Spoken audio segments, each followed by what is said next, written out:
Hey everybody, Josh Sigurdson, World Alternative Media here, and is the US government about to mobilize the military to force vaccinate people? And are we going to see similar things in Canada? We're going to get into that deep today, but first make sure to hit the like button below and find us on the other platforms like BitChute and Float. As many of you might know, we just got demonetized on YouTube and they are trying to make us self-censor. Well, we got nothing else to lose here anymore, so we're going to talk about whatever the hell we want, and we're going to get a lot louder right away here. I really want to thank everyone that has helped out in any way possible with Patreon, Subscribestar, etc., GoFundMe. Thank you all so much. Let's get into the news. As we've seen here today, Donald Trump has said that he wants to mobilize the military on Fox News. As this Reuters article says, Trump mobilizing U.S. military to deliver coronavirus vaccines. And as the article goes into, President Donald Trump is mobilizing the U.S. military to distribute a novel coronavirus vaccine when one becomes available, and will focus first on older Americans. And I quote, "It's a massive job to give this vaccine," Trump said in an interview broadcast Thursday on Fox Business Network. "Our military is now being mobilized, so at the end of the year, we're going to be able to give it to a lot of people very, very rapidly." He said he believes there will be a vaccine by the end of the year and that the United States is mobilizing our military and other forces on that assumption. The White House has set a target of having 300 million vaccine doses by the end of 2020. No such vaccine for this pathogen has been approved, though a number are under development, and producing and distributing an effective vaccine are seen as key steps to jumpstarting the U.S. economy alongside tracking everyone everywhere. Trump's timetable conflicts with that given by the nation's top infectious disease expert in Senate testimony on Tuesday, so we're going to actually cause more divide by getting people arguing about timelines and what Fauci versus Trump says. It's all an act, it's all a script, and this comes at the same time as we're hearing about these things like the U.S. Army to develop wearable COVID-19 detectors so that they can see people walking down the street. This will tie into facial recognition. This will tie into social credit scores. And this will tie into the ID 2020 they're trying to force on people, and the contact tracing that people are getting on their phones to be tracked everywhere if they wish to go outside. By the way, if you haven't yet seen, Trump has announced that he is about to name former Glaxo exec as his vaccine czar. Moncef Slaoui said to lead initiatives separate from coronavirus task force. So, yeah, that's nice. Well, a similar thing is happening in Canada. And as this Global News article says, 72% of Canadians support mandatory coronavirus vaccine, LPSOS poll suggests. First of all, LPSOS polls are nonsense and are basically done in big cities in Toronto, for example.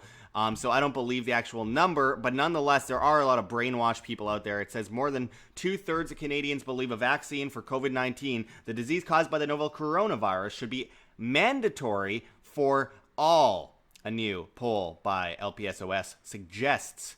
A survey conducted exclusively for Global News last week found that 72% of Canadians agree that vaccination against COVID-19 should be obligatory across the country once a vaccine is developed and available. And you could see the chart there. Once a vaccine against COVID-19 is developed, it should be mandatory for all Canadians. 72%, 32% somewhat support, 41% strongly support, 28% oppose, and out of that, 17% somewhat oppose, and 11% strongly oppose.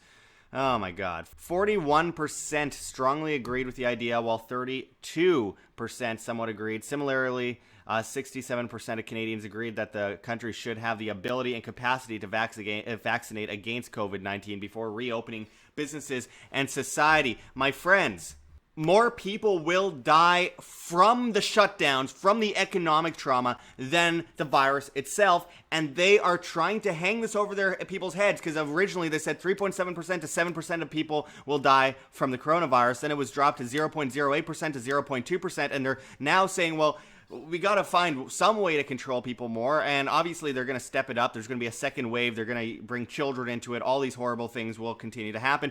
But now they're saying that we shouldn't be able to open businesses at all until we have a vaccine, just to be safe. So everyone sticks a needle in their arm and they point guns at people's heads. Or in the U.S., in their case, they mobilize the military, which, by the way, Trump said for a long time he was kind of anti-vaccine. Now he's talking about mobilizing the military. This is just more evidence that presidents don't have power, and politicians will say whatever they need to do to get into office, to get people to blindly bow on their knees and beg them for help.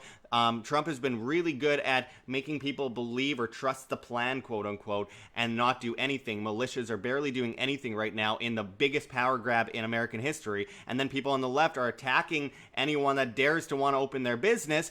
So basically we have two sides divided, divide and conquer. They're attacking each other, not focusing on the fact that everyone is currently being enslaved by the fucking government. We have a global control grab happening. We have a global depression happening. We have the biggest lunge for the throat we've ever seen in world history.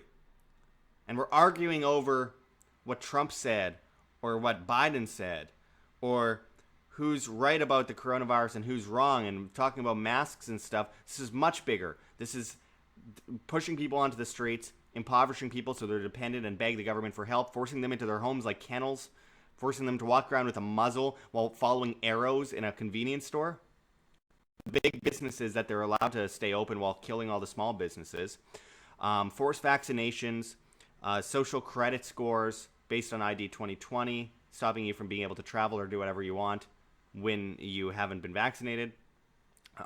Based on social media and things they're saying on social media. Cashless societies, technocracy, tracking everyone everywhere, and rejecting any independent media to speak out against all this. And by the way, going further in Canada here, we have stories like this. Trudeau wants to test COVID-19 vaccine developed by Chinese army on Canadians ASAP. You know how Trudeau said he respects China's basic dictatorship. You know, the fascio-communist super state is taking over the world right now with help from the U.S. government and other governments around the world. He says Justin Trudeau has invited the Chinese army to inoculate Canadians with an alleged vaccine developed by the Chinese. The formula AD5-nCoV was developed by Xi Jinping's army in partnership with Chinese company CanSino Bio. Trudeau's health department hopes to have the military vaccine tested on certain Canadians by September of this year. And I quote, Canada will now be part of the front runner story, said Roman Zumsky, an executive at the National Research Council. In typical communist fashion, the developers of the Chinese formula have refused media requests from the Canadian outlets. Trust in China is at an all-time low in Canada. Late last year, fewer than 1 in 3 Canadians had a favorable view of the communist nation, and that number has since dropped even further. And it's interesting because this again plays right into what Theresa Tam, obviously Canada's version of Dr. Fauci, another fraud, said back in 2010 that she believed in rounding up people if they refuse vaccines in a pandemic, and said you could track people, put bracelets on their arms during epidemics. She also talked about imprisoning people if they refuse a vaccine and rounding them up and force vaccinating them. These are tyrants, absolute tyrants.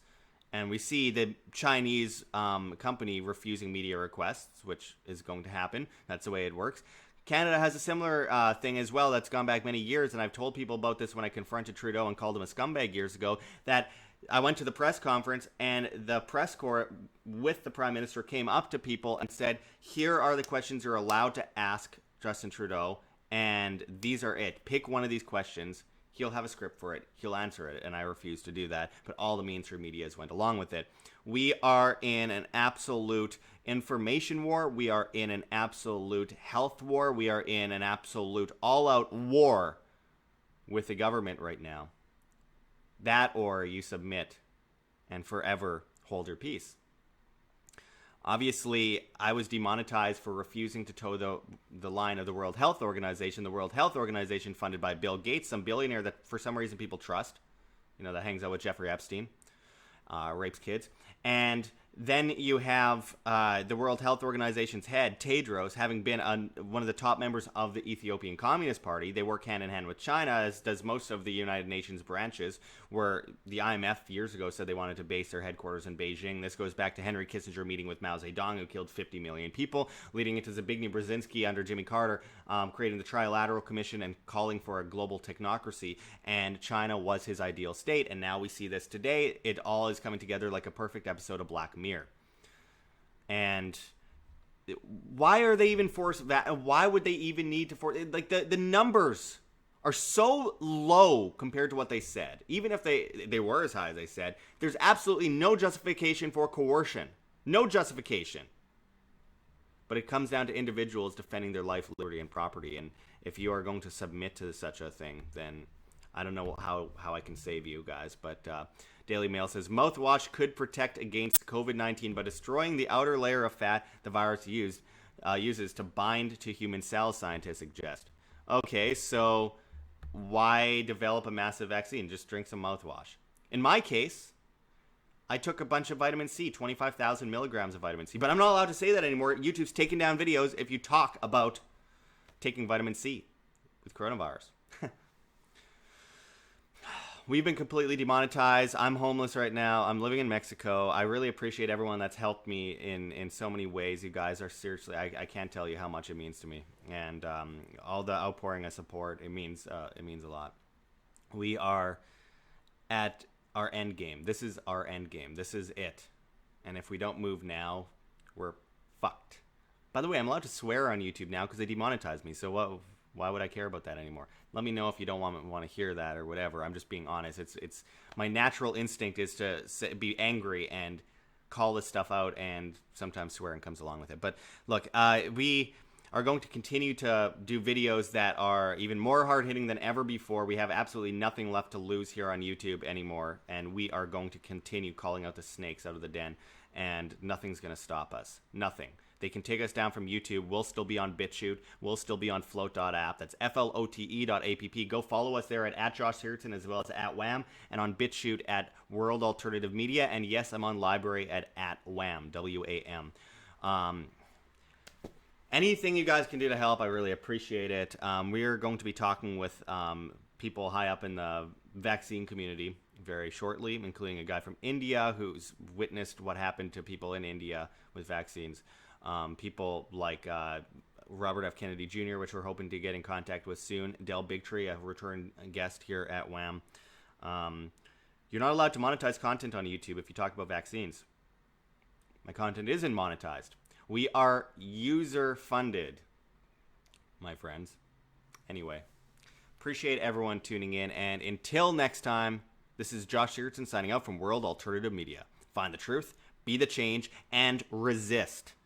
Like what you see here, Wham? Don't forget to check the links below. GoFundMe, Patreon, Subscribestar. We really can't do it without you. We've been so insanely shadow banned, about 90% at this point, and 95% demonetized. As Susan Wojcicki, the CEO of YouTube, comes in and says that she is shutting down quote-unquote controversial content and cutting out the views on this controversial content by 70%. She's been bragging about it. We need your help more than ever in this battle for truth in information. You guys are what keeps us alive, so we really appreciate just even $1 a month makes a huge difference. If everyone could give just $1 a month, we wouldn't even have to worry about competing against the mainstream propaganda networks. You can also donate to our Bitcoin address on the screen for you to scan if you please, as well as in the comments and description. Liking and sharing makes a big difference as well, and finding us on alternative social media platforms like float.app, that's flote.app, makes a huge difference. We're at Josh Sigurdson as well as at Wham. Float is replacing Facebook, YouTube, Twitter, Twitch, Tumblr, Reddit, and Patreon all in one with encrypted private messaging, and of course monetization on videos for creators, live streams with super chats in crypto, and most of all, no algorithm, because at the end of the day, it's all about reach, guys. This is all about actually reaching people with the message and waking up the public. You can also find us on Instagram, Twitter, Minds, BitChute, all sorts of different platforms. Try to follow us on as many things as possible, because very soon this channel will very likely just be completely deleted from YouTube, and you'll never see us again, and you'll be stuck with only the mainstream networks. Also, come on out and see us at Anarcho Vegas 2020 in Las Vegas, Nevada in July, where such speakers such as G. Edward Griffin and many others will be speaking. You could use promo code WHAM on your VIP tickets and save 10%, as well as buy extremely cheap tickets for just $20 $1.20. You won't find a cheaper conference than this with such amazing names. Check anarchovegas.com for more information on that. We hope to see you out there. And anyway, I really appreciate all of you guys joining us. You make it possible for us to survive in this volatile, propagandized climate. Until next time, this is Josh Sigurdson signing out from World Alternative Media. Find the truth, be the change.